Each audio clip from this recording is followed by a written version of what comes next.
All right, Constable, I'll deal with this. Sir?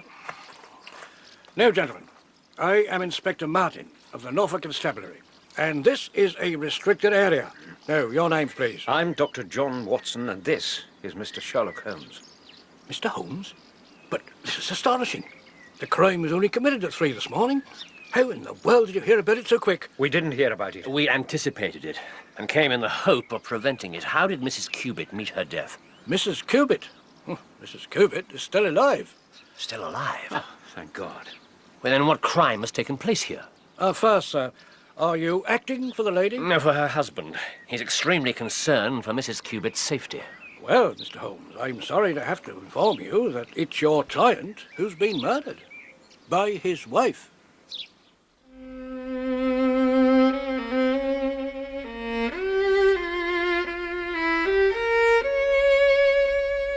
The Dancing Men by Sir Arthur Conan Doyle. Dramatised for radio by Bert Coules. With Clive Merrison as Sherlock Holmes and Michael Williams as Dr. John Watson. And featuring Christopher Good as Hilton Cubitt and Diana Hunter as Elsie Cubitt. The Dancing Men.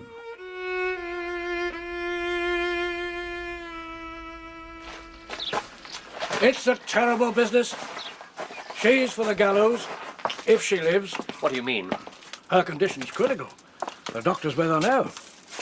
Oh, after she killed him, she shot herself. Why in the name of heaven? Oh, well, that's the question. Now, gentlemen, you say you had prior knowledge that something was going to happen here? We did. You must have important evidence that I lack. Only the evidence of the dancing men. The dancing men... I'll explain it to you later. Later, but, sir, if it's relevant... Inspector, will you associate Mr. Holmes in your investigation, or would you prefer that he work independently? Well, I'd be proud to feel that we were acting together. In that case, if you let him do things in his own fashion, he'll share the results with you as soon as he can. Oh, very good, Doctor. But I must say, this does seem a perfectly straightforward affair. Like I said, the only mystery is why she did it. By all accounts, they were the model of a happy couple.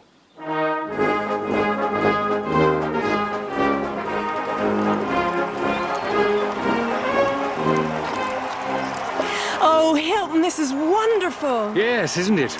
Imagine ruling over a country for 60 years. Have you ever had a king that long? I don't think so. No, I'm sure of it. And they say that women are the weaker sex. Will we be able to see her from here? We certainly should. The whole thing's just amazing. Don't you have anything like this at home? This is my home now, Hilton. I've told you. Of course. Forgive me, Miss Patrick. What? What's so funny? You are Mr. Cubitt. Why won't you call me Elsie? It wouldn't be proper. After 4 whole weeks? Then when would it be proper? 4 months? 4 years? Well... Come on, Hilton. What does your English etiquette say? When can you call me Elsie? Exactly how serious are Mrs. Cubitt's injuries? According to the doctor, the bullet's still lodged in the front part of her brain. He's telegraphed to London for a specialist surgeon. If the operation's successful, when will she be able to talk? Perhaps never. There's a strong chance she'll be affected mentally. Damn. How was Mr. Cubitt shot, Inspector? Straight through the heart. Where were the bodies? In the study. In what positions? He was face up in the centre of the room. She was crouching near the window. Yes. Where was the weapon lying? Midway between them. Then why have you assumed it was the lady who fired? Why not her husband? She had powder burns on her forehead where the gun was fired at very close range. There were none on him. Indeed. So, he was face up and she was crouching. Who found them, Inspector? Oh, the maid Saunders and Mrs. King, the cook. Do you want to examine the room now, Mr. Holmes? No, not yet. I want to talk to the staff. Oh, look at that one. He looks just like your friend, the Reverend. And he waddles the same way. Look. Wah, wah, wah, wah. Oh, Miss Cubitt, you can't know how refreshing it is to meet someone who doesn't weigh every word before she speaks it. And you can't know how much I've enjoyed these last weeks. How about you, Hilton? Have you enjoyed your holiday in the big city? Oh, yes. Good. That's good. My dear. Yes, Hilton? What's wrong? I'm afraid you'll think me an old fool. I believe that's very unlikely. But why don't you ask me your question, Hilton? Then you'll find out for sure. I was woken up by an explosion. An explosion? You mean a gunshot? Well, obviously that's what it was, sir, but it did seem extremely loud. In the stillness of the house. Yes, perhaps. Well, carry on, Mrs. King. And then, as I was getting out of bed, there was another one. Another explosion? Well, yes. I thought perhaps that one was further away. Yes. Did you hear them too, Saunders? Yes, sir. Just like Mrs. King says. And then we went downstairs together. The hall was full of smoke and the smell. Smell? Oh, the gunpowder. How did you know which room your master and mistress were in? Well, the study door was open, sir, and the candle was burning on the table. I see. Did you go in, or did you stay in the doorway? Oh, well, we went in, sir. The master was lying there, not moving, and the mistress, all covered in blood. It was horrible to see. It must have been a terrible experience for both of you. I'd never seen a dead person before, sir. Was Mrs. Cubitt unconscious when you found her? Mrs. King? I realise that this is painful for you, but it's essential that you tell me everything. When you went into the study, was Mrs. Cubitt still conscious? Yes, sir, she was. Did she say anything or make any effort to speak? Well, it's my belief she was trying to say something, sir, but it was beyond her strength. Of all the bad luck. Holmes. Mr. Holmes, sir. Hush, girl. No, Mrs. King, please.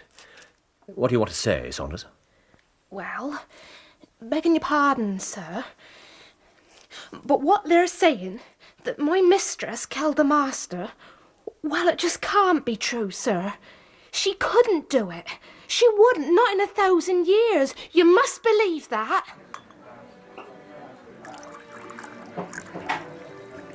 Thank you. Yes. Thank you. Madame, Monsieur.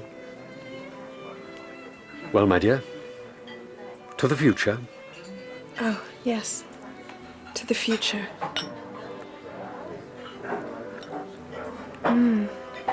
That's very good.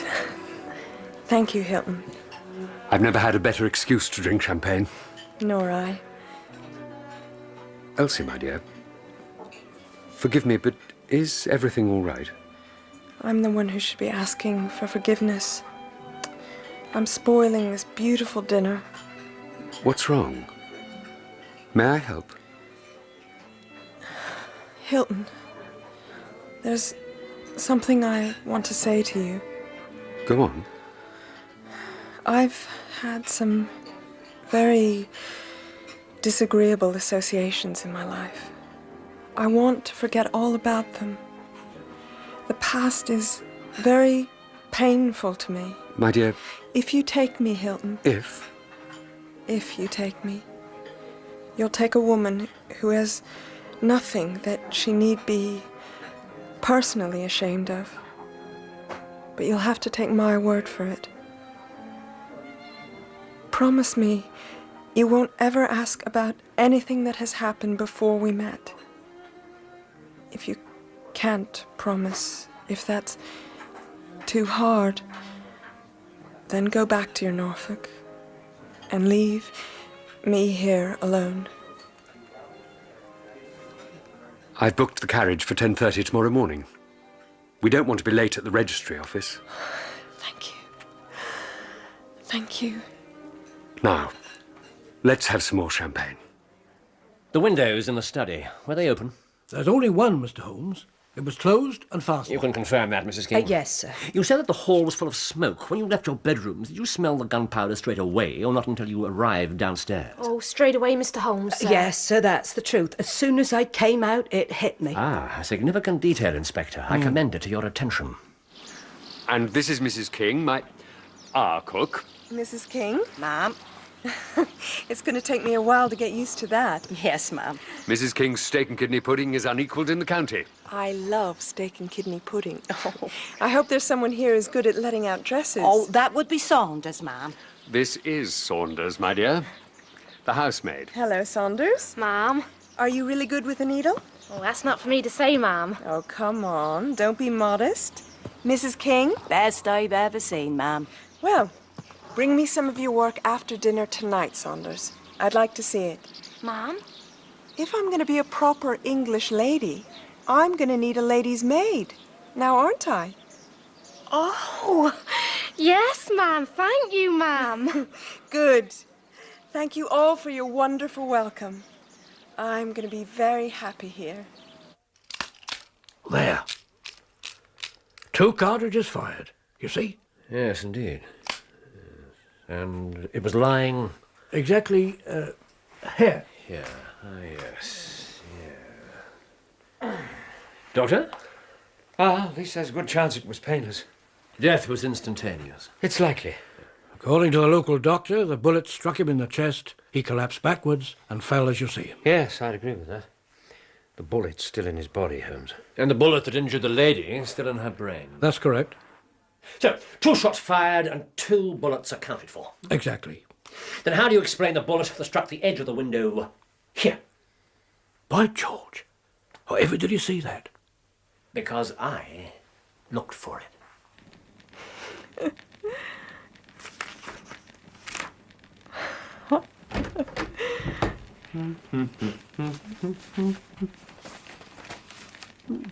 Elsie, my dear, What is it, Hilton? a letter for you. For me? From Chicago. Here you are. Thank you.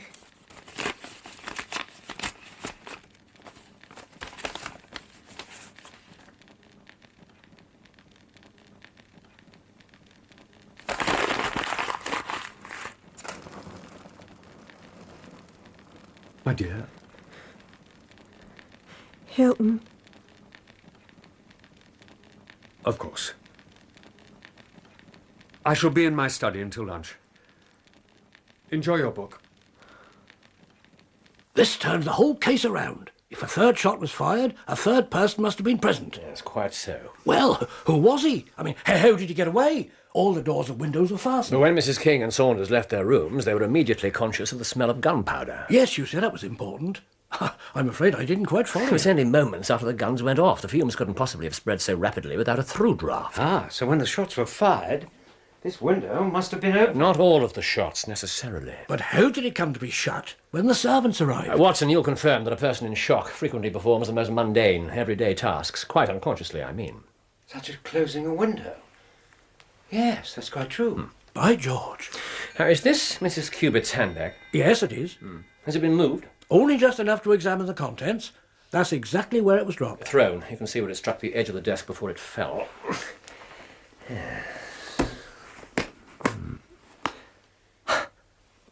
Fascinating. What's in it?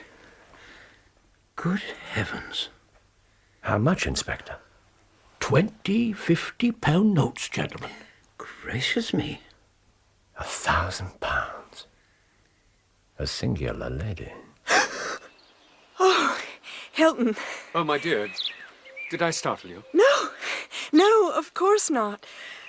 Isn't it a lovely day? Yes. Have you seen the stable boy? No, not this morning. Why? I want to give him a piece of my mind. Young Tearaway's been chalking damn silly pictures on one of the windowsills. Pictures? What sort of pictures? Holmes, this 3rd gunshot. How is it that Mrs. King and Saunders didn't hear it? They did. Mr. Holmes? Watson, Mrs. King's testimony, if you would. Yes, here we are. I was woken by an explosion, and you said an explosion, you mean a gunshot? Well, obviously, that's what it was, sir. But it did seem extremely loud. Carry on, Mrs. King. And then, as I was getting out of bed, there was another one. Another explosion? Well, yes. But she wasn't sure. She wasn't at all certain. Thank you, Watson. You see, Inspector? I'm sorry, sir, but I'm still in the dark. Forgive me, but is this the way you always work together? Yes. The important point is exactly what Mrs. King was uncertain about. She could hardly have been in doubt that there was a second sound. It was the nature of it that made her hesitate. I thought perhaps that one, that's the second one, was further away. It wasn't further away. It simply wasn't as loud as the first.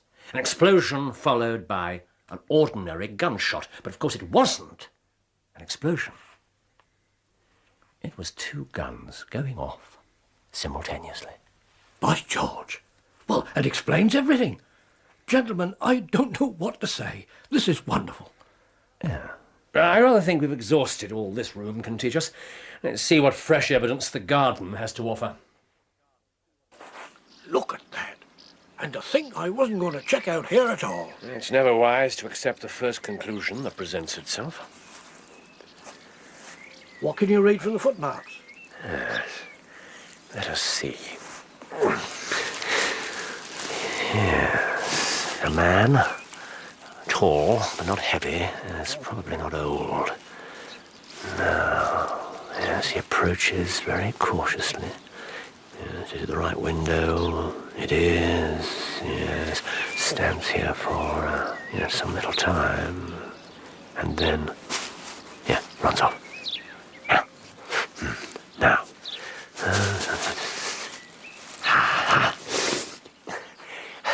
Look at this.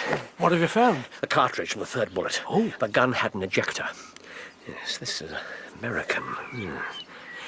I think, Inspector, that our case is almost complete.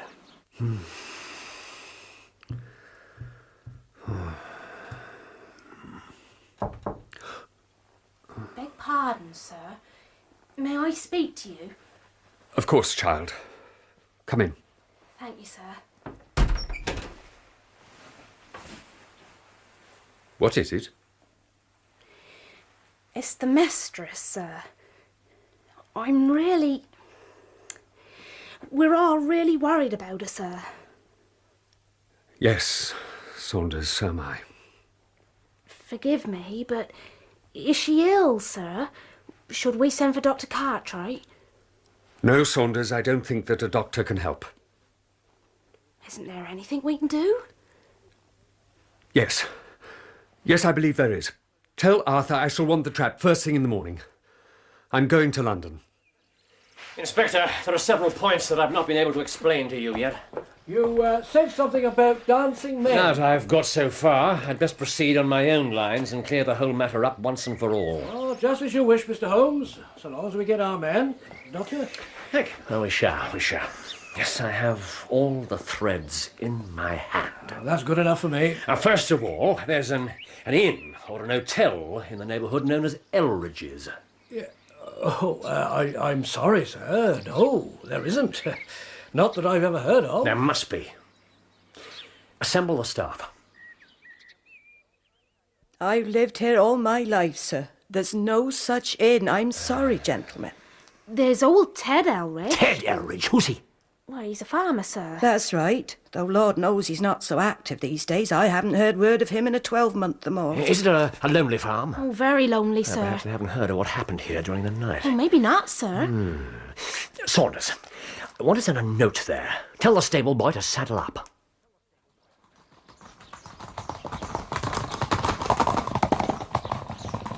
Well, this whole thing's out of our hands now. Out of our hands? Yes, for the present.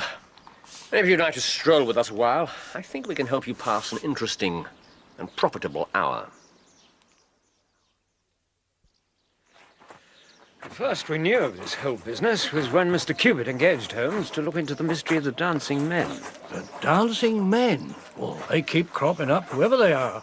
I've seen neither hide nor hair of any dancing men. And it's time that situation was rectified. The dancing men. But it's just a child's scribble. Just a child's scribble. That's exactly what I thought. Then why do you attribute any importance to it, Mr. Cubitt? I never should, Doctor. But my wife does. This child's scribble is frightening her to death. Oh, it's nothing. String of matchstick men. Was this sent to Mrs. Cubitt? Yes, it was the second manifestation. Second? What was the first? They were chalked on a windowsill. It must have been done during the night. What did you do? Had them washed off. I thought nothing of it, until I just happened to mention them to Elsie. Whatever's the matter, my dear? You're sure, Hilton? You're sure that's what they were? Of course I'm sure. Why are you so concerned? I told you, it's just the stable boy. Hilton, I want you to promise me something. Of course, Elsie. Whatever you want. If it happens again, if any more come, I want to see them. Straight away. I don't mind telling you, gentlemen, I was amazed. That she should take it so to heart. It's 1,000 pities that we don't have a copy of the first drawings. Did your wife recover from her shock, Mr. Cupid? Not entirely, Doctor, no. She was on edge all the next week. As if she were expecting something to happen. Exactly so. And when it did? My dear, What is it? I just found this lying on the sundial. Look. Let me see.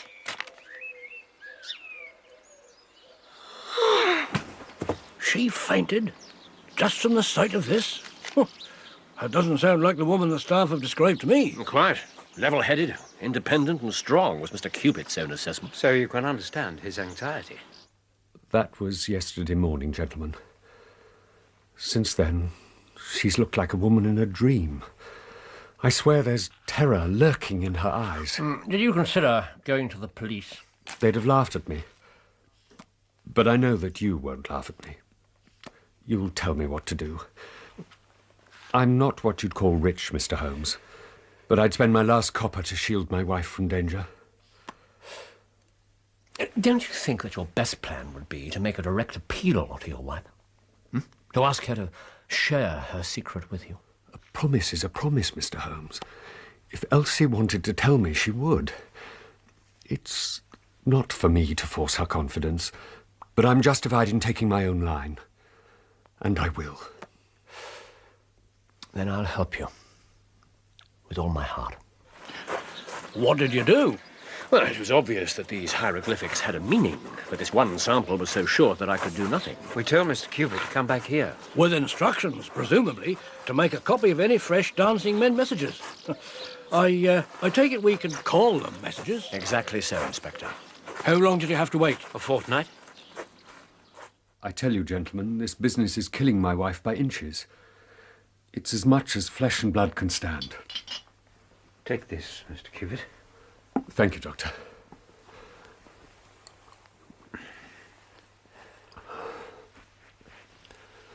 Mr. Holmes, my Elsie is wearing away before my eyes. Has she said anything yet? No, sir, she hasn't.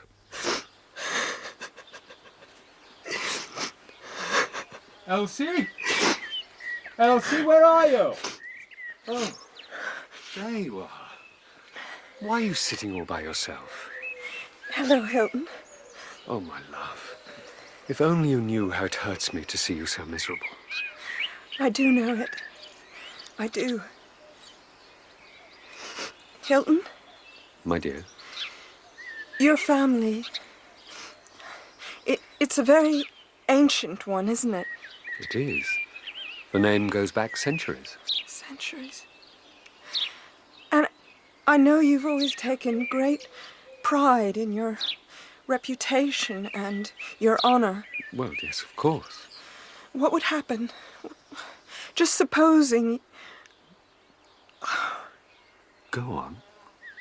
I can't. Forgive me. She simply couldn't bring herself to say any more. I dare say I was too clumsy with her. No, I think not. You said in your wire that you'd found out several things for yourself. A good deal, Mr. Holmes. I've several fresh dancing men pictures for you. Ah. 3 of these are identical. What? Oh, thank you. And more important, gentlemen, I've seen the fellow. What? He'd seen the man who'd been drawing them? Yes. But I should give you the events in order. Firstly, the messages. Well, they mean no more to me than the first one, I'm afraid. Did Mrs. Cupid see these? No, her husband had them washed off as soon as he'd copied them. And then he decided on more drastic action.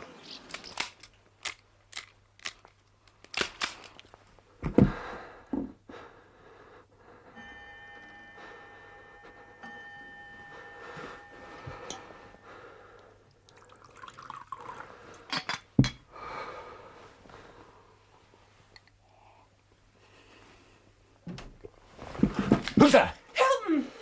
Oh, Elsie. Good God, you shouldn't sneak round like that. What are you doing up at this hour? I couldn't sleep. Come to bed. Not until I've discovered who's doing this to you. I've told you. It's just some sort of stupid joke, that's all. Some sort of joke. A practical joke. You shouldn't take any notice. I can't believe you know what you're saying. Hilton, if it really annoys you, why don't we go away somewhere? What? We could travel. A holiday. Good things happen on holidays. Be driven out of our own house. What is it? What's wrong? Come to bed. We'll talk about it in the morning. What did you see? Elsie, let go of me. Come to bed. Please. Let go, I say. There's someone out there. No! There's no one! Hilton, don't! He's gone. It sounds to me that she was more concerned about this stranger's safety than her husband's.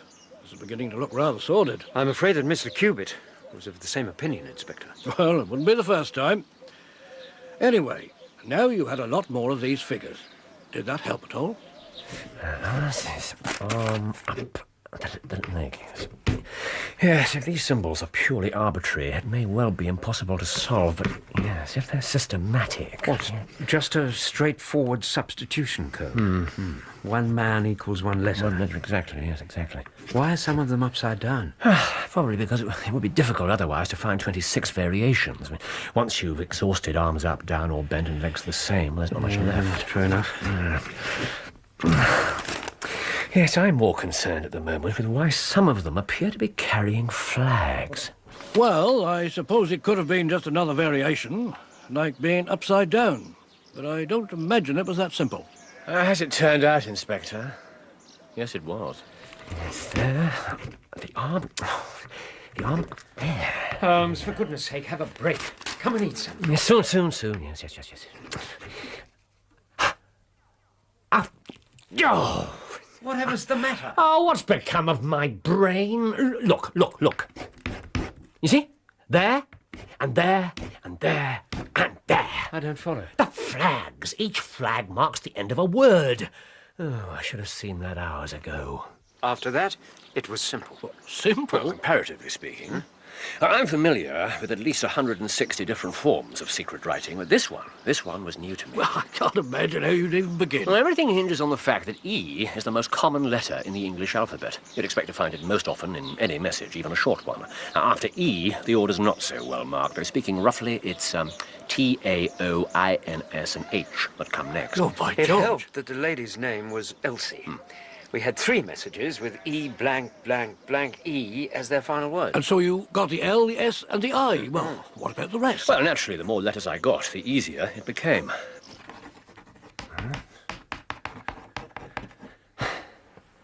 There. Well done. Thank you. But what does it all mean? Well, it means that at least I can take a practical step at last. No. Watson? What's the matter? Well, aren't you going to ask me who I'm telegraphing? If I did, would you tell me? No. It's too early. In the business. Exactly. So no, I'm not going to ask you. It wouldn't be logical. Touché. Excuse me. There. Excellent. Mrs. Hudson? So there was some useful information in the messages. Vital information, as it turned out. And your telegram? Was to clarify a vital point. Ah. Yes, of course. We spent an impatient couple of days waiting for the reply.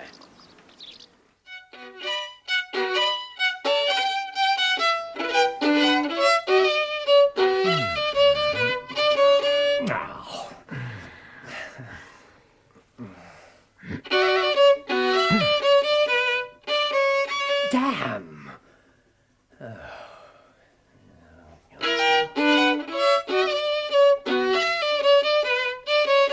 This is ridiculous! Holmes. My apologies.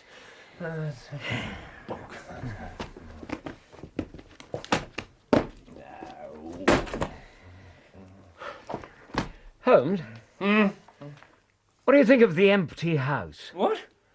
As a title. The Empty House. I don't like it. Ah, do you have a better suggestion?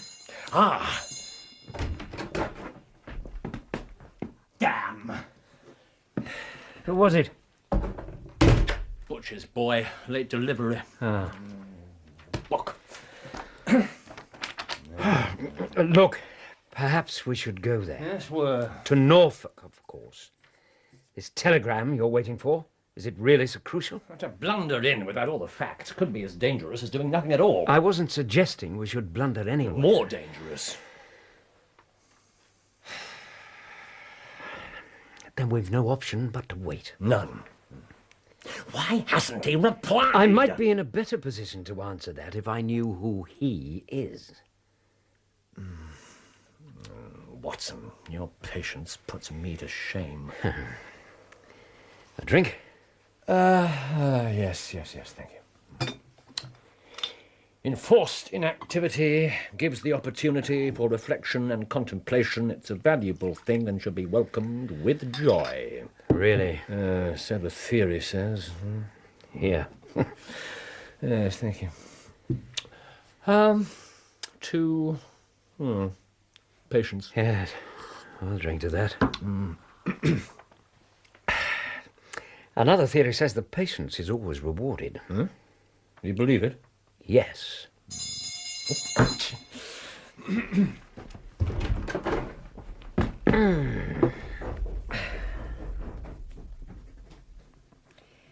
The Empty House.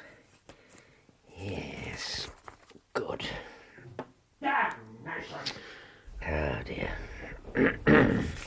Thank you, Mrs. Hudson. Not your reply? No, just some letters. Yeah, this one's from Norfolk. Ah. Yes, from Mr. Cupid. More dancing men. Yes, thank you. Found this morning on the pedestal of the sundial. Elsie. Any new letters? None that aren't obvious from their context.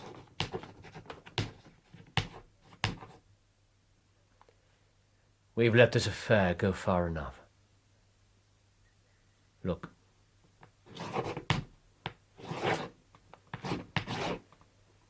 Dear God. The last train here had just gone. No, we came on the first available one this morning. And the rest you know. Well, not really, Mr. Holmes. What are these messages? What's this whole affair about? Did you get an answer to your telegram? Yes, as we were leaving. Yes, I think we should go back inside. It's nearly time. You understand, Saunders? Yes, sir. Excellent. Off you go. Very good, sir. Oh, one last thing. Mr. Holmes? You were quite correct. Your mistress is entirely blameless in this whole affair. Thank you, sir. That'll be all. Gentlemen. Very well. Watson, you asked the doctor to remain upstairs with his patient. I did. And everybody else is safely out of the way. I think we're all set. There's a man coming up the path. Oh, yes. Striding along as cool as you like, as if the place belonged to him. Yes, well, Inspector, you'll need your handcuffs. Right. Yes, very good. Now, leave the talking to me. Now, I think we should take our positions behind the door. Now, silence. In here, if you please, sir. Thank you. Sir? I suggest you remain exactly where you are. Just put out your wrists nice and slow. No! No, sir. I don't believe you're going just yet. It's hardly polite. Excellent. Gentlemen, may I present Mr. Abe Slaney of the city of Chicago? And just who the hell are you? Unfortunately for you, I'm a close friend of Wilson Hargreave of the New York Police Department. God damn the man. Yes, I thought that name might mean something to you. Commissioner Hargreave has a high opinion of you, Slaney. The most dangerous crook In Chicago, no less. Well, gentlemen, you seem to have the drop on me good and proper. But I'm here at Mrs. Hilton Cubitt's invitation. Now, don't tell me she helped to set this trap. Mrs. Hilton Cubitt was seriously injured last night and is fighting for her life. No, take it back. Say she's not hurt. She was found badly wounded by the side of her dead husband. This is a trick. It's nothing but lies. Why should we lie to you, Slaney? If she's hurt that bad, then who wrote this? What do you think you're doing? Take it easy, copper. I'm not going anywhere. Huh? Who wrote it? I did. You think I'm a fool? No one but us knows the secret. What one man can invent, another man can discover. Lies. All lies. No, sir. The truth.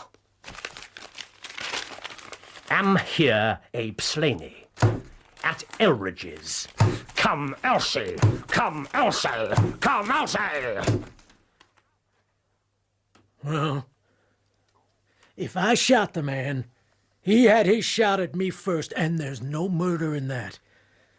But if you think I could have hurt that woman, then you don't know either me or her. I tell you, there was never a man in this world loved a woman more. You've a damn strange way of showing it. Who was this Englishman that he should come between us? She was pledged to me years ago. I had first right to her. I was only claiming my own. A woman is not a piece of property, sir. You've brought about the death of a noble and honourable man and driven his wife to despair. That's your record in this business, Mr. Abe Slaney. And you'll answer for it to the law. If Elsie dies, I don't care what becomes of me. And what if the lady lives? The best case you can make for yourself is the absolute truth. Are you aware that Mrs. Cubitt was suspected of the murder of her husband? No! The very least you owe to her is to make it clear that she was in no way responsible. Tell us exactly what happened here and why.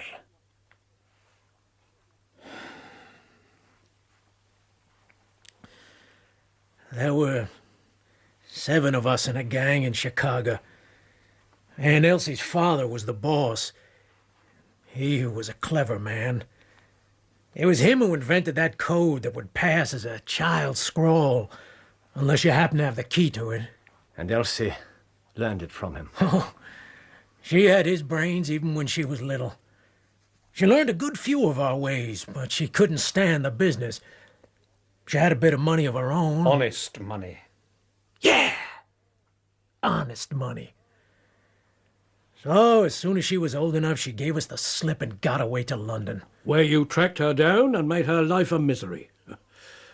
How long have you been in this country? A month. I tried everything I could to get her to come away with me. And when your coaxing didn't work, you turned to threats. The final message, Inspector. Elsie, prepare to meet thy God. That one worked. She sent me a note. I was to meet her here. 3 o'clock this morning.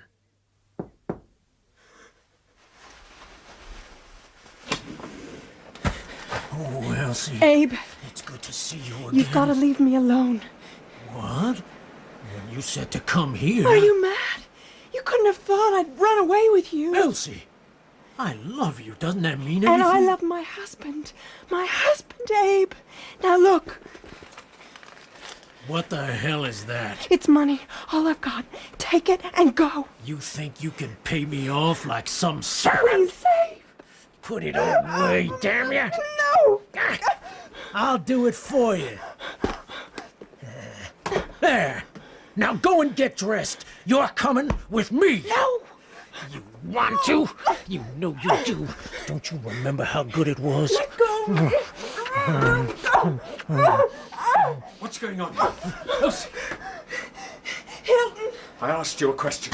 Now, don't do anything stupid, old man. This is him, the man you've been exchanging messages with behind my back. No, it's not anything like that. Don't try to shield him, madam. Help, Hide your own please. guilt. Put away the gun. Listen to me. I've listened to you quite enough. Look here, mister. I don't want to use this. Abe, no. Keep back, Elsie. Abe, wait. Oh.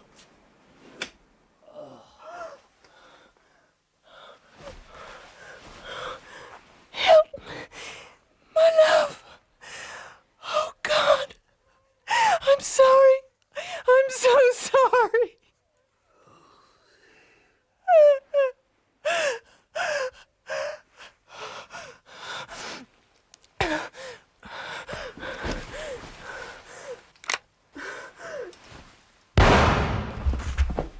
The only part of what had happened here that was obvious to all. In her grief and her shame, the woman you claim to love tried to take her own life. Take him away, Inspector. With pleasure. Come on, you. Can I see her first? No one can see her. The least disturbance could be fatal. Mr. Holmes? Inspector? If I ever again have an important case, I hope I'll also have the good fortune to have you by my side. Come on, Slaney. Gentlemen.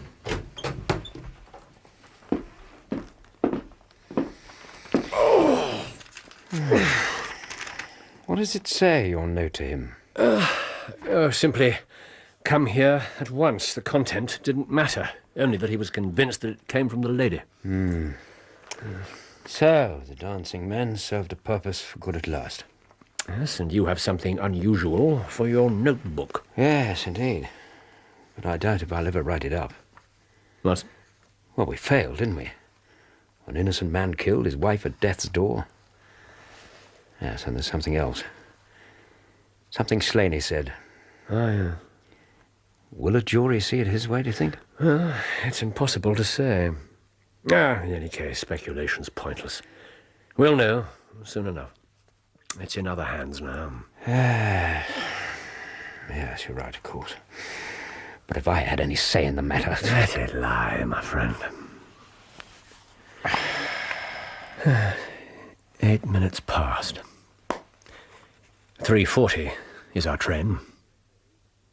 Abe Slaney was condemned to death at the Winter Assizes in Norwich, but his penalty was changed to penal servitude, in consideration of mitigating circumstances and in the certainty that the dead man had fired the first shot. Of Mrs. Hilton Cubitt, I only know what I have heard, that she recovered entirely, and that she remains a widow, devoting her whole life to the care of the poor and to the administration of her husband's estate.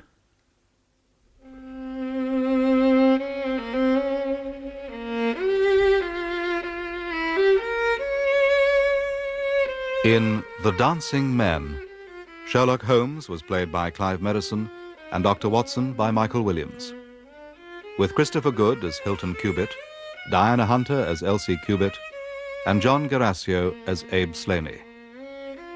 Inspector Martin was played by Peter Tuddenham, Mrs. King by Jill Graham, and Saunders by Sue Broomfield.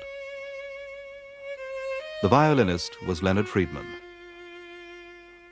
The Dancing Men was dramatized for radio by Bert Coules and directed by Patrick Rayner.